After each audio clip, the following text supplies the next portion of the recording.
Good morning everyone. আজকে দিনটা শুরু হচ্ছে সেই ফ্লেক্সিডের জল দিয়ে। আমি দাঁত না মেজেই ফ্লেক্সিডের জলটা খেয়ে নিচ্ছি। আমি দাঁত না মেজে খাচ্ছি বলে ইস করো না, এটাই নিয়ম। দাঁত না মেজে এক গ্লাস জল খাওয়া উচিত। সেই জলটা আমি ফ্লেক্সিডের জলটাই খেয়ে নিয়েছি। এবার দাঁত মাজবো। ফ্লেক্সিড নাকি চুল, স্কিন সব ভালো করে, সেই জন্যই খাই। আজকে একটু রোদ উঠেছে, গাছগুলো বেশ তরতাজা লাগছে। এইটুকুই আছে আমার ব্যালকনিতে। আজকে টিফিন বানাচ্ছি ওটস অমলেট। ওটস অমলেটের থেকে ভালো টিফিন মনে হয় আর হেলদি কোনো টিফিন আমার মনে হয় না হয়। এদিকে এরা পড়তে যাবে, সেই জন্য রেডি হচ্ছে। ওটস অমলেট আমিও একটু খেয়ে নিলাম, টিফিনটা করে নিলাম। এবার আমি রান্না বসাবো। রান্নায় আজকে হয়েছে ভাত, এদিকে ভেন্ডি ভাতে আলু ভাতে দেওয়া আছে, পরে মাখবো। চিংড়ি মাছ, পটল আলু চিংড়ি আর চিংড়ি মাছের মাথার কষা, এই দিয়ে আজকে লাঞ্চ হবে।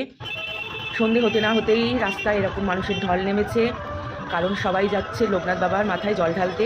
কালকে জন্মাষ্টমী, সব কচুয়া আর চাকলা যাচ্ছে। আমি তাই দেখতে রাস্তায় দাঁড়িয়ে গেছি, কারণ দেখতে খুবই ভালো লাগে, সময় কেটে যায়। আমিও একটু বেরিয়েছি সবাইকে দেখার জন্য। তাহলে জন্মাষ্টমী শুভেচ্ছা রইল সকলকে, সকলে ভালো থেকো, টাটা।